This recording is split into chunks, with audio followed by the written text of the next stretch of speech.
पेशाब की एक कॉमन प्रॉब्लम होती है जिसे हम कहते हैं पोस्ट वॉइड ड्रिबलिंग। मतलब आपको यूरिन पास करने के बाद भी पेशाब की कुछ बूंदें आती रहती है। आपने पूरी तरह से यूरिन पास कर लिया, फिर उसके 1 मिनट या 2 मिनट के बाद 2-3 ड्रॉप पेशाब के आपके कपड़े में हो जाते हैं, या फिर बहुत देर तक थोड़ा-थोड़ा ड्रॉपलेट गिरते रहती है। इसको हम कहते हैं पोस्ट वॉइड ड्रिबलिंग। ये काफ़ी कॉमन समस्या है और इसके कई कारण हो सकते हैं।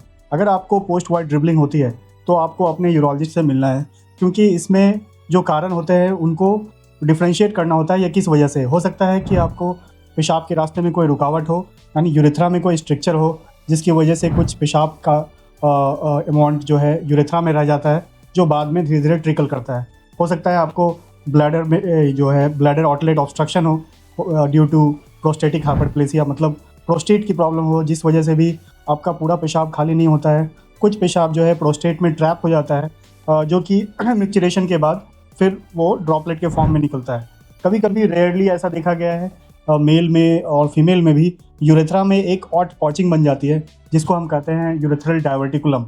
उसमें यूरेथ्रा के जो ट्यूब होती है उसमें एक स्फेरिकल एक स्पेस बच जाता है, जिसमें यूरिन के ड्रॉपलेट्स इकट्ठा हो जाते हैं, और जब पेशाब करने के बाद फिर वो धीरे धीरे रिलीज़ होते हैं, जिसकी वजह से पोस्ट वॉइड ड्रिबलिंग होती है।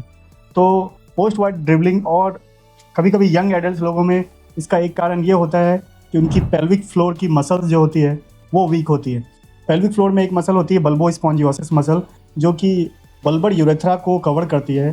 तो पेशाब करने के बाद कुछ ड्रॉपलेट जो यूरिन बल्बर यूरेथ्रा में बच जाता है, उसको निकालने के लिए वो मसल कॉन्ट्रैक्ट करती है, और तब उसके बाद वो यूरिन का ड्रॉपलेट निकलता है। लेकिन अगर वो मसल वीक हो जाए, वो मसल पैरालाइज हो जाए किसी कारणवश या न्यूरोजेनिक ब्लैडर की वजह से, तो फिर ये ड्रॉपलेट निकल नहीं पाते हैं और बाद में वो अपने आप धीरे धीरे निकलते रहते हैं। तो ये सब कारण हो सकते हैं पोस्ट वॉइड ड्रिबलिंग के, और इसका ट्रीटमेंट काफ़ी ज़रूरी है। ट्रीटमेंट में अगर स्ट्रक्चर है तो स्ट्रक्चर का सर्जिकल ट्रीटमेंट होता है। प्रोस्टेट के लिए आपको मेडिकल मैनेजमेंट होता है, अगर मेडिकल मैनेजमेंट फेल होता है तो फिर सर्जरी की जाती है। डायवर्टिकुलर के लिए हमेशा सर्जरी करनी होती है।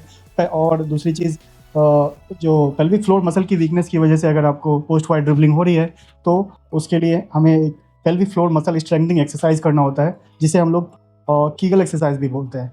Thank you.